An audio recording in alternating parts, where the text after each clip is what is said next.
नमस्कार. न्यूजनामा बातम्यांचा जाहीरनाम्यामध्ये आपणा सर्वांचं मनपूर्वक स्वागत आहे. राज्य शासनाचा मानाचा अर्थात शिक्षक आणि गुरुजनांच्या आयुष्यातील महत्त्वाचा टप्पा आणि महत्त्वाचा पुरस्कार म्हणून ज्या पुरस्काराकडे पाहिलं जातं तो पुरस्कार म्हणजे क्रांतीज्योती सावित्रीमाई फुले राज्यस्तरीय आदर्श शिक्षक पुरस्कार. राज्यस्तरीय आदर्श शिक्षक पुरस्कार 2024-25नं लातूरातील शिवाजी माध्यमिक उच्च माध्यमिक विद्यालयातील सहशिक्षक डॉक्टर उमाकांत जाधव यांना हा पुरस्कार राज्याचे उपमुख्यमंत्री अजितदादा पवार, राज्याचे शिक्षण मंत्री दादासाहेब भुसे, राज्याचे शिक्षण राज्यमंत्री पंकज भोयर यांच्या हस्ते सहकुटुंब या ठिकाणी त्यांना प्रदान करण्यात आलेला आहे. मुंबई येथे पार पडलेल्या शानदार समारंभात डॉक्टर उमाकांत जाधव सहभागी झालेले होते. ते लातूरात आता आलेले आहेत. आपण थेट त्यांच्याकडे जाऊया. सर, आपलं स्वागत आहे न्यूजनामामध्ये. नमस्कार. शिक्षकाच्या गुरुजनांच्या आयुष्यातला महत्त्वाचा टप्पा म्हणून महत्त्वाचा प्रसंग म्हणून या प्रसंगाकडे पाहिलं जातं, राज्यस्तरीय आदर्श शिक्षक पुरस्काराकडे. काय आपली प्रथम प्रतिक्रिया आहे? यशाचं श्रेय तुम्ही कोणाला देता? निश्चितपणे या यशाचं जे श्रेय आहे ते खऱ्या अर्थाने मी ज्यांना दैवत मानून हे अध्यापनाचं कार्य करतो ते माझे सर्व विद्यार्थी खऱ्या अर्थानं या पुरस्कारासाठी मानकरी आहेत. त्याचबरोबर माझ्या संस्थेचे सर्व सहकारी शिक्षक तथा संस्थेचे अध्यक्ष डॉक्टर नरेंद्रजी पाटील साहेब तथा संस्थेचे सचिव डॉक्टर अजयजी जाधव सर, या सर्वांचंच श्रेय यामध्ये खऱ्या अर्थानं आहे. हा वसा माझे वडील कैलासवासी लक्ष्मणराव रंगराव मेहगरे गुरुजी यांच्याकडून तो मी घेतलेला आहे आणि त्या अनुषंगाने तेच कार्य मी विद्यार्थ्यांसाठी करतो आहे.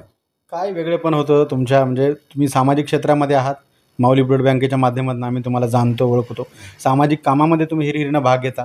विद्यार्थ्यांसाठी असे काय नवनवीन तुम्ही उपक्रम राबविले ज्याच्यामुळे महाराष्ट्र शासनाचं तुम्ही लक्ष वेधू शकलात?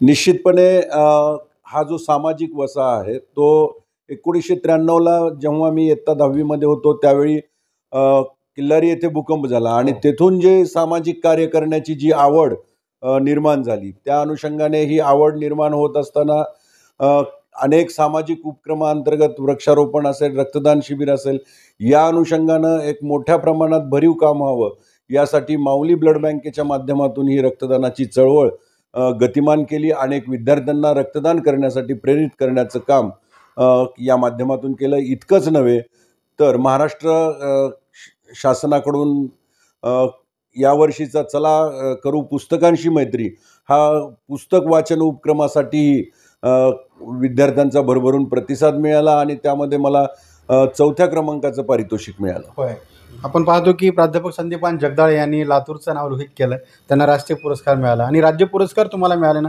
तुम्हीही राज्यभरात चर्चेत आलेले आहात, तर पुढचं टार्गेट तुमचं राष्ट्रीय पुरस्काराचं असणार आहे का?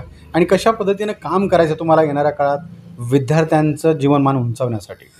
प्रथमतः मी संदीपान जगदाळे सरांना राष्ट्रीय शिक्षक पुरस्कार मिळाल्याबद्दल त्यांचं अभिनंदन करतो. खऱ्या अर्थानं कला क्षेत्रातला अत्यंत चांगलं काम करणारे ते हाडाचे शिक्षक आहेत आणि त्यांना हा पुरस्कार देणं हे सार्थ ठरलं.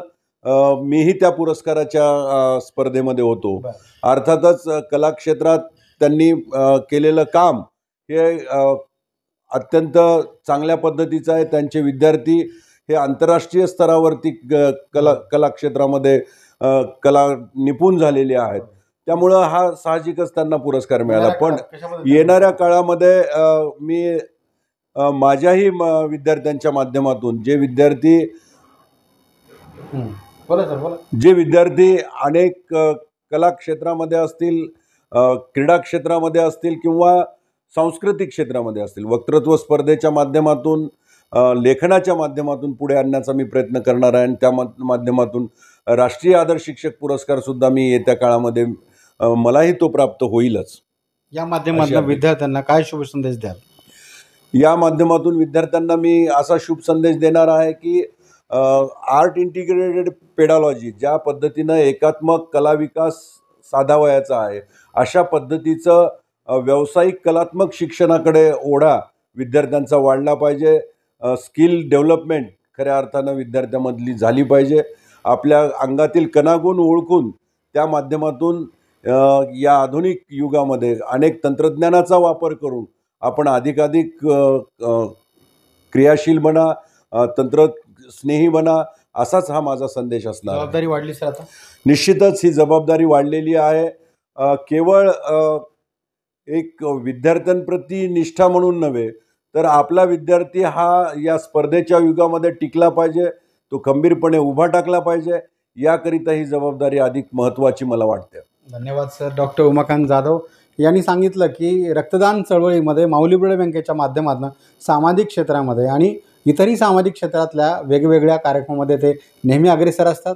विद्यार्थ्यांचं व्यक्तिमत्व आणि त्यांचं जीवनमान उंचावण्यासाठी येणाऱ्या काळात आणखीन आपल्याला भरीव काम करायचं असल्याचं डॉक्टर उमाकांत जाधव सरांनी सांगितलं.